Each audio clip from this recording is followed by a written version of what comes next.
Spoilers ahead for Civil War right now on this Kirblog, all about seeing it, so you know not to watch it now before you spoil yourself completely. But anyway, here we go.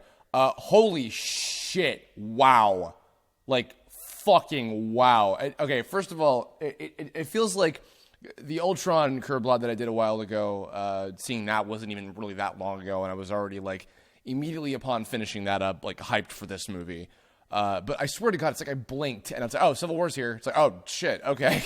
So, wow, that was a good movie. Oh, my God. Yeah, so seriously, we're a minute in. If you've not seen it yet, please don't. I will not be offended if you don't listen to this.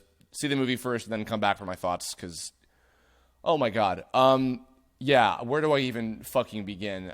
This may be possibly my new favorite of all of the Marvel Cinematic Universe movies. It's really incredible how good of a track record now Cap has had 3 in a row. And again, I mentioned in the last one, too, that I know that not everybody's a big fan of the first Avenger film, but for me personally, and especially because they're so different.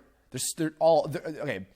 First Avenger, Winter Soldier, Civil War, all very distinctly different kinds of films. They're all superhero movies, but in terms of like their themes, their morals, their usage of different characters, like their kind of the core of what they are all completely distinct from each other, and that's really interesting to me. And I don't know if they're necessarily going to be doing.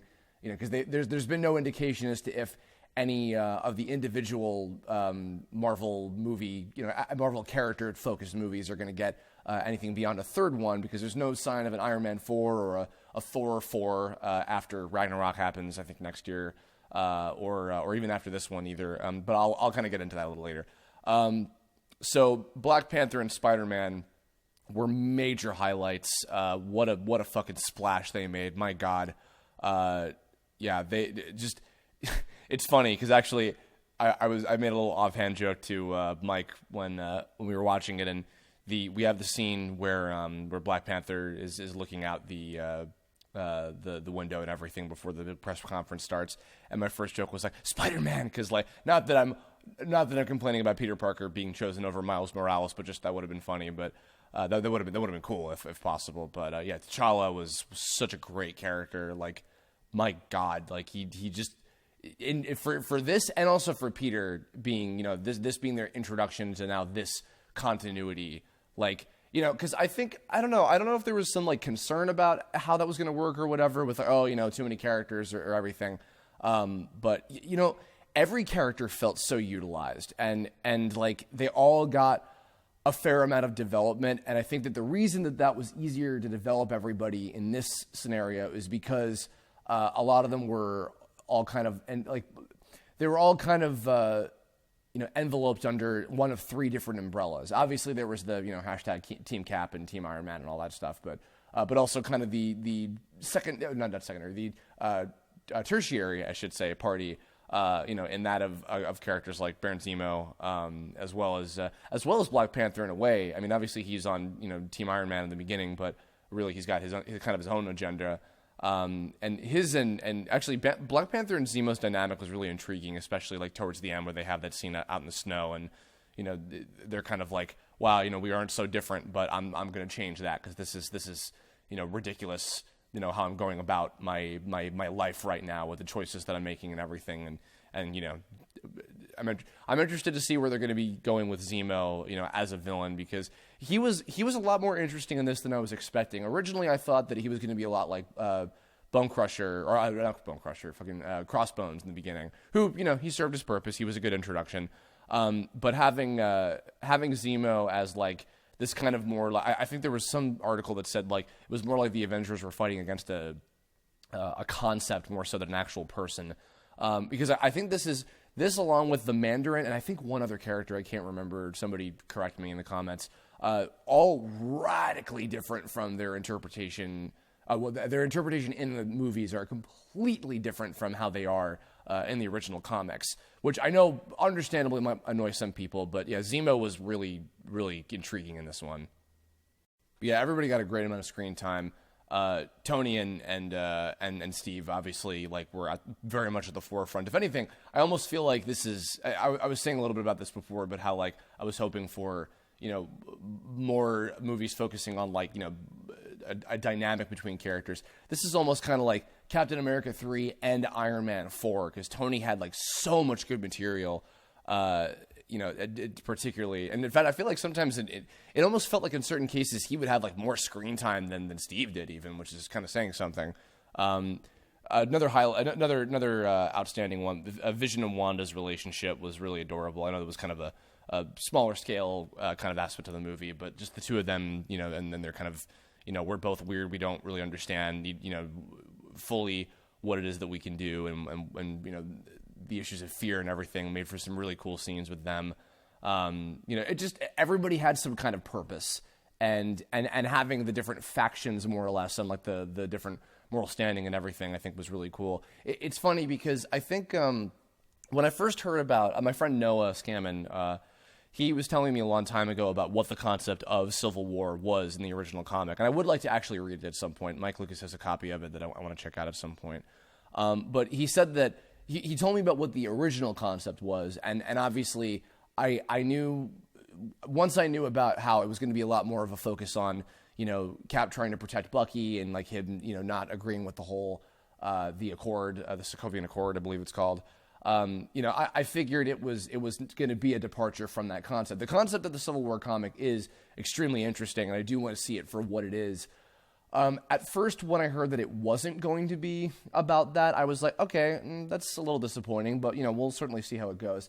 But I think that the spirit of, the inner conflict between the Avengers and, who's picking what side and, what moral they agree with and what they don't, still made for a really, really cool movie in and of itself. I mean, especially because Steve Yurko pointed out it's a 5-act structure, and I was like, oh, okay. But yeah, it just... Everybody got at least like one or two cool scenes, and just something meaningful happening with everything. It was an incredible experience. Let me just say too.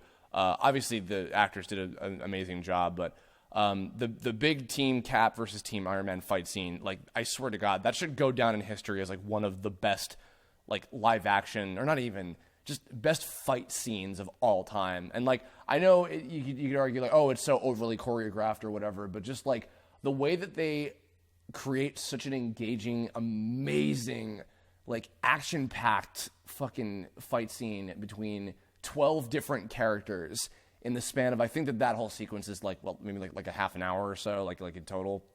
I'd have to even go back and see, but it's a long sequence, and it's like, It not only is it incredible, but it also, I would even say it's actually better than some of the fight scenes in the Avengers movies. Not that those aren't great too, but like something about this one, probably just because, it's because it's the characters. It's because it's all of these characters versus each other, really fully utilizing what it is that they can do, as much as possible. And the thing is, the thing about this big fight scene is that, again, I said this a little bit in the Ultron feedback review, but the Avengers movies, I feel like in those, again, the morals and the main themes of those often, even though they're still there, but they tend to take a little bit of a back seat compared to the, kind of shit, like all the action-y, like crazy over the top, action and fight scenes and everything. And that's fine. I mean, they're still totally entertaining, and they're still great stories. And I love seeing all the characters together, certainly.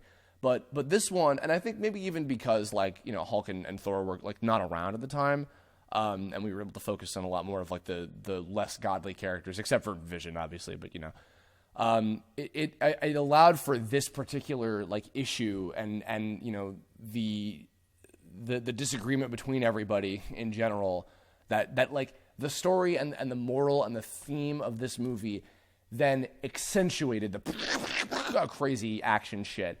Culminating ultimately into that big fight scene, and then also the stuff that comes after that with like, Iron Man, Cap, Black Panther to an extent, and Bucky. That big fight was just so fucking intense. The big climax of that, obviously, with I actually thought for a second Tony was going to die, And all of us were surprised that nobody died in this movie. None of the major, like, the good guy characters had died, that is.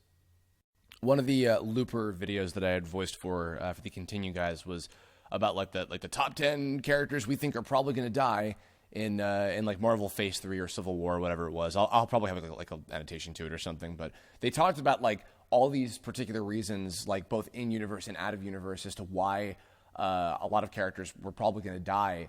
I think it was specifically for Civil War, and if not, I have a feeling that some of them may very well end up dying in Infinity War Part 1 or Part 2, which now I believe are being called different movies according to Mike Lucas.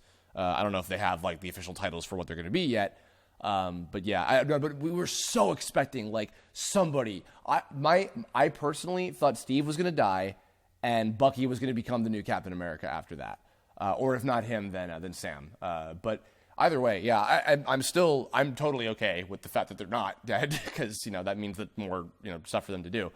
But yeah, it was what a fucking roller coaster. I was saying before the fight with Tony at the end, where I genuinely thought for a second Tony was going to die in the climax of that big battle, because he matches the fucking the capacitor, the mechanical heart thing that Tony has.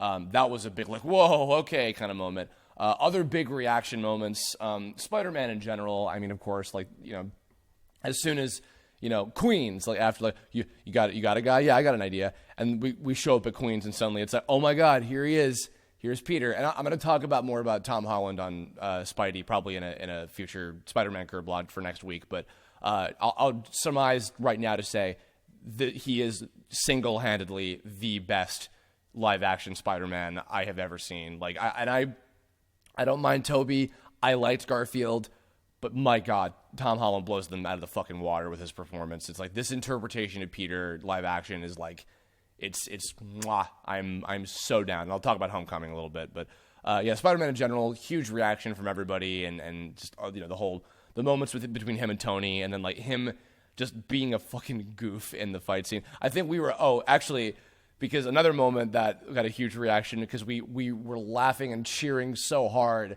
that we railed right over Spidey saying "Holy shit" in the middle of the fight scene, but Ant-Man becoming Giant Man. And by the way, I think I might have said this before too, but I have like zero attachment to Ant-Man. Like I like him. I really enjoyed going to the Ant-Man individual movie last year, and Scott Lang's certainly a lot of fun. But in terms of like history, like I have like little to no attachment to, and really, that could be said for a lot of the Avengers characters before these movies happen. So same kind of base level, I guess. But I'd heard murmurings about maybe Giant Man might happen or whatever, and then just when that shit happened, I screamed out like yeah or something. Like everybody was going fucking nuts, and it was so cool.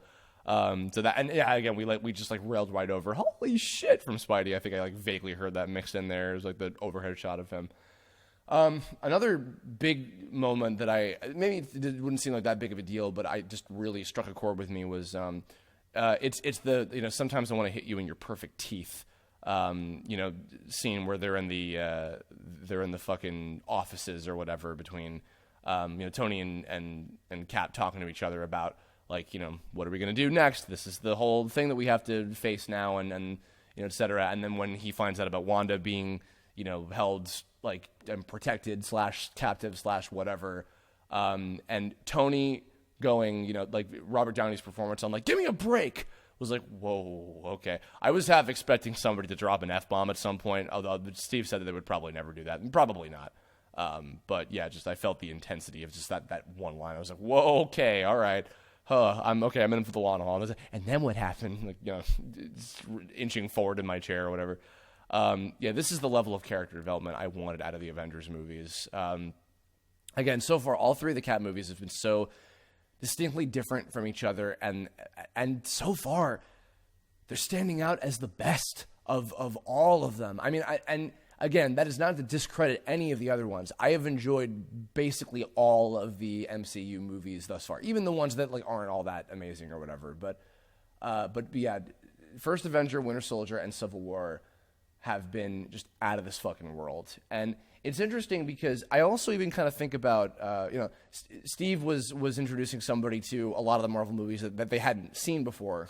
And he was showing them specific ones that were necessary to know, like, kind of like the bigger overall plot. And then the other side ones you could just watch kind of on your own leisure, I guess. If you were just doing like a straight, like, Captain America perception run or whatever, it could be like first Avenger, then Avengers, then Winter Soldier, and then Avengers 2, Civil War, and then now what sounds like is going to be the next step. And this is actually a good kind of transition because the next week I'm going to be doing is going to be Spider-Man focused. Is Spider-Man Homecoming is going to be the next step in this, like, part of the story, because apparently both Captain America and Iron Man are going to be in the Spider-Man 1, the third attempt, as sanctioned by Marvel themselves. So I'm already sold on Tom Holland's Spider-Man, and if it's going to involve, the continuing kind of, like, combating dynamic of Tony and Cap, and the fact that at the moment, he kind of has more of a relationship with Tony because of, what he's hooked him up with, but also the fact that, like, he and Cap had that moment and that, he admires him a lot. It's going to make for a really interesting and different kind of continuation of, like, this whole sort of semi-inner conflict and, battle of the minds between these people that are all generally fighting for the same cause, which is to protect people. And but my God, Civil War, like, just this piece in and of itself, another fantastic film. I now can say fully, I adore the Captain America trilogy, like nobody's fucking business. And I am very curious to see where Phase 3 goes. I'm not, exuberantly jumping out of my fucking seat for Doctor Strange. I'll probably go see it. And Guardians of the Galaxy 2, I'm sure it'll be fun. I'm sure we'll probably have a little bit more of a better setup for whatever the fuck is going on with Thanos by now. But yeah, Black Panther and Spider-Man Homecoming are the two next that I'm like, okay, bring that shit on. I think I was saying in the theater when we got out, I was like, okay, I want Black Panther tomorrow, and then I want Spider-Man Homecoming the day after that, please. But I'm sure everything else in between that will be fantastic too. And of course, between that stuff and then eventually Avengers 3, or however they're going to set up that whole deal. But that's it. That's all I got. So thanks for listening. In the comments below, what did you all who have, if you've made it this far, think of Captain America: Civil War? Please leave me your thoughts and theories and anything at all, anything you want to share in the comments below. If you have future Kirblog topics, particularly related to Marvel things or otherwise, shoot a question about that in the comments below, or you can hit me up on Twitter, Tumblr, Facebook. I'll be covering a lot of Spider-Man stuff next week, hopefully getting some special guests to join me. So look forward to that, and that'll do it. So good work, soldier.